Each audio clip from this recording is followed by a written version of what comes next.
The tips for visiting the city of Budapest in Hungary. I'm Michael, traveling the world, and we're going to go through tips for visiting Budapest. We're going to start with money. We're going to go to sightseeing. Then we're going to go to food. And then we're going to go to language. I have it all written down so I don't forget it. So let's get started. So the virtual photo I have behind me is of Hero Square, the main square of Budapest. So it is the end of the most expensive street in Budapest, Andrássy út, which I talked about all the sites in my guide videos. Both of those I'll link in the card above, in the description below, and in my pinned comment. So this is the most expensive, the end of the most expensive street. So fitting to do a money part with this as the background. So let's get started. First tip for money is remember that Hungary uses forints and not euros. This is quite important for the next tips. Keep in mind, it has its own currency. It hasn't changed to euros yet. So with that, the tips are, okay, one, always have small bills for things like ice cream, souvenirs, in the bathroom. Yes, they charge for the bathroom here, and it's usually like $1 or 50 cents if you convert to US, or a little bit less for euros. Have the coins. The coins are worth something, and have the small bills. I'll automatically, like, if use cash in the beginning for your thing so that you can use the change for things like ice cream, souvenirs in the bathroom. And the next tip will have to do with, speaking of Hungary having its own currency, will have to do with dynamic currency conversion. Yeah, you know that is a scam that a lot of retailers do in order to get your money. So what they do is they put out like a price in the local currency and in a currency of a nearby country. In this case, euros, and occasionally US dollars or pounds. And they put an exchange rate. You can pay in euros or dollars or forints or whatever currency you want. You can pay in your home currency or the local currency, and you won't have to calculate how much it's cost because it's your currency. Now, don't fall for that. This actually happened to me on a trip, like when I was in Szentendre, a town outside of Budapest on the Danube Bend. The souvenir was one price in forints, one price in euros, and the difference between paying in forints and euros is 15%. Don't fall for that. It's ridiculous. Speaking of dynamic currency conversion, if you're gonna need some cash to get started so you can buy small things. If for big purchases, credit cards are accepted everywhere, basically, like coffee shops, restaurants, like stores, they all take them. So have that. So how are you going to get cash out? You're obviously going to use the ATM because that's the best rate. On average, exchange houses, like occasionally they're good. So you just need to look for them. Do not use the exchange houses in the airports. That's a universal rule anywhere in the world. And this tip doesn't just apply to Budapest. It applies to pretty much every city in Europe. Do not use independent ATMs that are not part of a bank. Like, examples would be Euronet, Travel&X, your cash or card point. These ATMs will trick you by doing two things. The first trick is they will have a huge, like, you know when you put your card in the ATM and then shows you can withdraw the amounts of money. If you put in a local card, it will show you normal amounts of money, $10, $20, $50 worth of things, versus if you put in a foreign card, it's like $200, $400. You don't need $200, $400 in a cashless society, so you just need to. So they make you think that that's the only thing you can withdraw, when in reality you can click other amounts. And if you're not fooled by that trick, the next trick that they do is they try to dynamic currency conversion. Again, like dynamic currency conversion, they say your home currency, the rate between your home currency and our currency is a certain amount, and then they try to make you accept the conversion. For example, on Euronet, even if you click decline, they're gonna give you another screen that's like, decline, your bank might not convert it, and that rate isn't guaranteed, versus If we converted already, you already know. No, it's a markup. And even if you convert it, and even if you don't convert it, your internet still has 77% commission. So just use the ATMs run by the banks. Those give you your best rate on average, and are usually the best in terms of no scams. But always look out for ATM skimmers. For example, look on the ATM to see if there's any holes in there.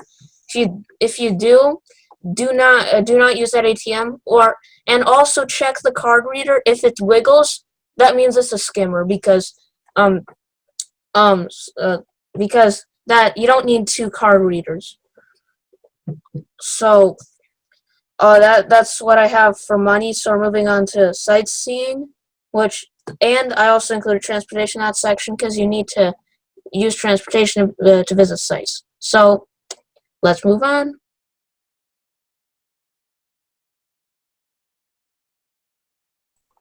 We made it to the second section, the sightseeing section, one of the most interesting in this one, in my opinion. So you see those taxis behind me? Well, not literally behind me, they're behind me in the picture. See those taxis behind me?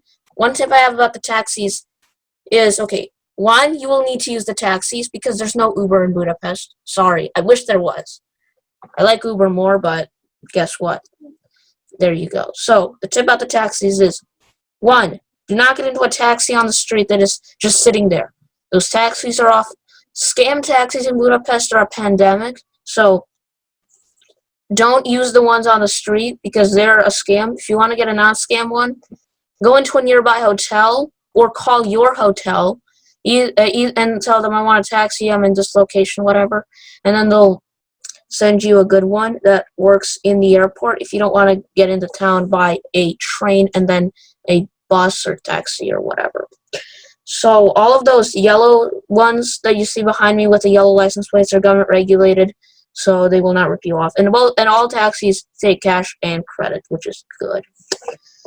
And also, one thing I almost forgot to mention is hailing a taxi on the street, forget it. None of them, unless the scam taxi doesn't stop on the street. So there is that.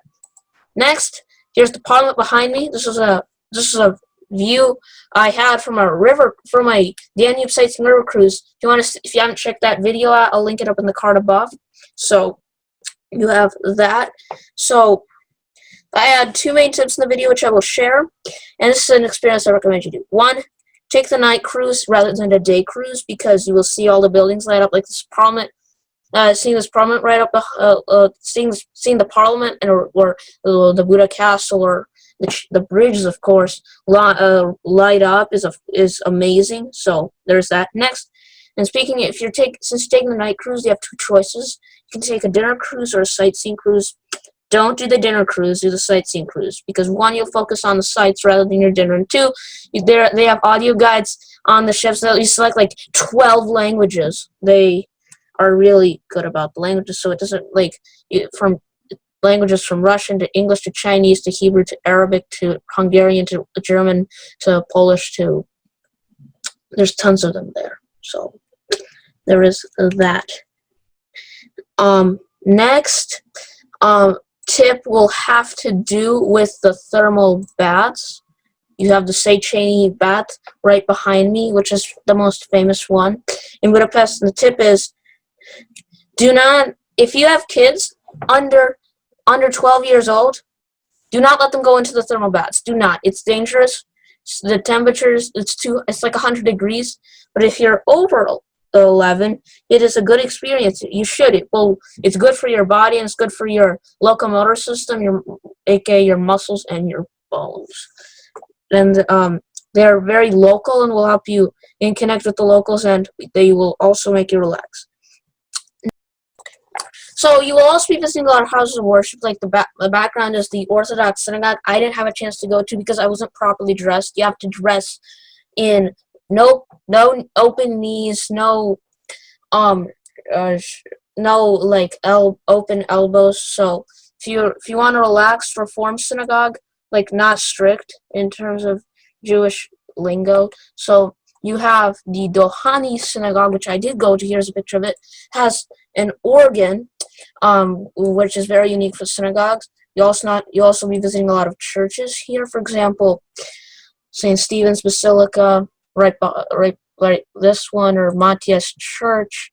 My thing for those is I don't for the churches and synagogues is don't forget the Sabbath. It is Friday night to Saturday for Jews, and it is Sunday obviously for Christians, and nothing is more awful than walking into St. Stephen's Basilica or the Dohani Synagogue or the Orthodox Synagogue or Matthias Church or whatever, and realizing it's a Sabbath and it's not open. Ugh, not good. Not good at all. So, I've actually had that experience. The Matthias Church, I couldn't visit St. Stephen's Basilica and the Matthias Church inside. I could walk around the outside, but not go inside because it was Sunday. And have the same. And another note for the house of worship is, don't forget those head coverings or no head covering rules. For example, in synagogues, if you don't have a head covering, like in the Hani, they will give you a paper yarmulke, but in the Orthodox one, which I'll put up now on the screen back again, they will not give you paper yarmulkes. So you either have to bring a hat if you're a man, bring like a baseball cap, or a scarf or anything, so you can cover your head if you go into synagogues and in churches. You guessed it, it's the opposite. It's the opposite rule. Take them off. They're strict about it in both places. For example, in Salzburg, I went to the cathedral and I was like 1 foot away from stepping out, and I put my hat back on, and they yelled at me like, "Take it off." Or in the synagogues, they will like, you don't have a head covering, they'll force you to put it on. So there you go. So and the other experiences which I didn't have a chance to do, part of them, but I really want to, is do a Parliament tour and the opera tour, and their schedules throughout the day, and see the Margaret Island and Chain Bridges. Margaret Island Bridge is gorgeous at night. So is the Chain Bridge, which you see behind me. So do see those. So there you go.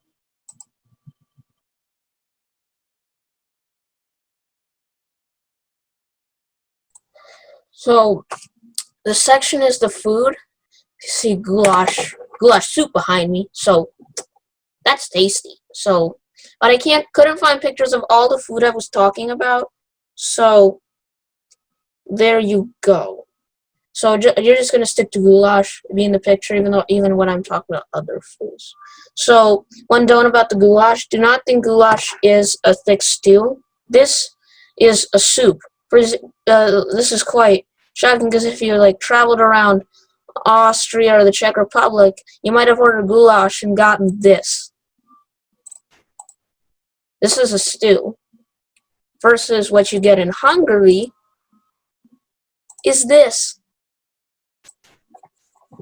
So you have beef broth based soup with potatoes and cubes of beef in it, with paprika seasoned, obviously, and they really love their spicy peppers here. So ask for the mild goulash, because I once got a spicy goulash. It was the first goulash I had. I hated it, and I'm not a fan of spicy stuff. And then I went and got a not that spicy goulash and loved it. So there you go.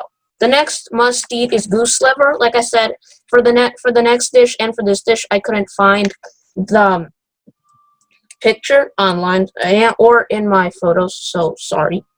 So you have goose liver, which if you've been to France and had foie gras, this is very similar, or maybe the same. I haven't been to France, but I've heard it's the same. So it's basically goose liver, and fisherman's soup, which is basically carp soup with chopped up carp puree in a boiled beef broth, and then it's the same sauce as the goulash, but the content says carp instead of potatoes and beef. And one more thing is, don't come to don't expect to eat Hungarian if you're a vegetarian, because Hungarian food is very meat heavy. It's always meat or fish or something like that.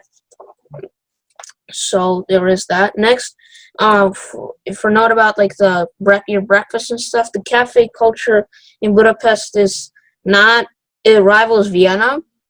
I've been to Vienna, so I'll have videos coming out about Vienna soon, so don't worry. And so don't forget to have the coffee and sweets, obviously. And the difference between coffee in Vienna and coffee in Budapest is that in Vienna, you have a lot of variations of like coffee with milk, which is like, or coffee with whipped cream. Like two examples would be melange, which is like a cappuccino,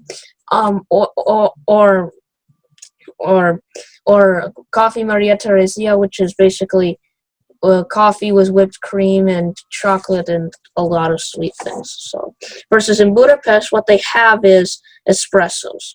So there's that. Next, for a note about the water is drinkable. Obviously, the water is so drinkable.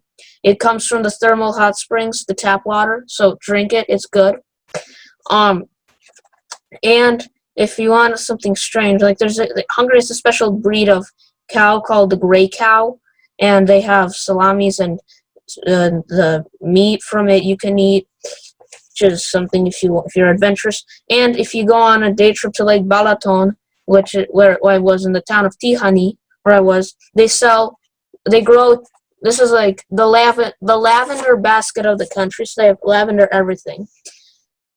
Unedible things like makeup and soap, which I don't recommend bringing with you because your bag will smell like it. Or edible things like chocolate, which I tried.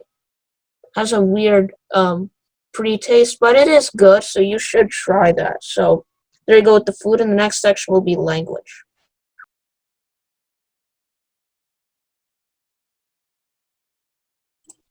And the final section I have for you is the language. And the picture behind me is my picture, and it's of Lake Balaton, which is a lake in Hungary where every Hungarian vacations. It's kind of like the Lake Tahoe.